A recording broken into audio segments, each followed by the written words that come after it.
ওড়না পড়া নিয়ে ঢাকা বিশ্ববিদ্যালয়ের ছাত্রীকে হেনস্থা করা সেই কর্মচারীকে ছুটিতে পাঠিয়েছে ঢাকা বিশ্ববিদ্যালয় কর্তৃপক্ষ।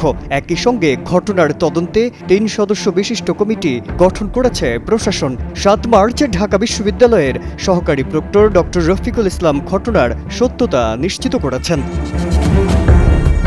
তদন্ত চলাকালীন বিশ্ববিদ্যালয়ের কেন্দ্রীয় গ্রন্থাগারের সহকারী বাইন্ডার মোস্তফা আসিফ অর্ণবকে ছুটিতে থাকতে বলা হয়েছে। তদন্তের পর চূড়ান্ত সিদ্ধান্ত নেবে বিশ্ববিদ্যালয় প্রশাসন। এদিকে হেনস্থাকারীর জামিনে ক্ষোভ জানিয়ে বিশ্ববিদ্যালয়ের ২০টিরও অধিক বিভাগের শিক্ষার্থীরা বিবৃতি দিয়েছে। হেনস্থাকারীকে চাকরিতে বহাল করলে ক্লাস বর্জনের হুঁশিয়ারিও দিয়েছে তারা।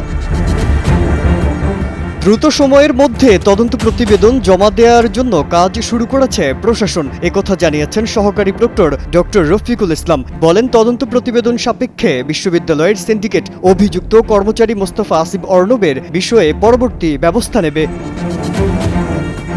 গেল বুধবার হেনস্থার শিকার ওই ছাত্রী ফেসবুক পোস্টে লেখেন, এই লোকটা আজকে আমাকে শাহবাগ থেকে আসার পথে হ্যারাস করেছে। এরপর শাহবাগ থানায় মামলা করলে অভিযুক্ত মোস্তফা আসিফ অর্ণবকে গ্রেপ্তার করে পুলিশ। গ্রেপ্তার করা হলেও বৃহস্পতিবার দুপুরে আদালত তাকে জামিন দেন। পরে জানা যায় ভুক্তভোগী শিক্ষার্থী মামলা প্রত্যাহার করেছেন। এ ঘটনায় সামাজিক মাধ্যমে মামলা প্রত্যাহারের বিষয়ে প্রক্টর চাপ প্রয়োগ করেছে বলে অনেক শিক্ষার্থীকে অভিযোগ তুলতে দেখা যায়। এ বিষয়ে প্রক্টোরিয়াল বডি থেকে দেয়া এক বিজ্ঞপ্তিতে বলা হয়, ঢাকা বিশ্ববিদ্যালয়ের প্রক্টর সহযোগী অধ্যাপক সাইফুদ্দিন আহমেদ নারী শিক্ষার্থীকে হেনস্থার মামলা প্রত্যাহার করতে অনুরোধ বা চাপ প্রয়োগ করেছে। এ তথ্যটি সত্য নয়। মামলা প্রত্যাহারের বিষয়ে ঢাকা বিশ্ববিদ্যালয়ের প্রক্টর সহযোগী অধ্যাপক সাইফুদ্দিন আহমেদ বলেন, ভুক্তভোগী শিক্ষার্থী স্বেচ্ছায় মামলা প্রত্যাহার করেছেন। এক্ষেত্রে কেউ তাকে জোর করেনি।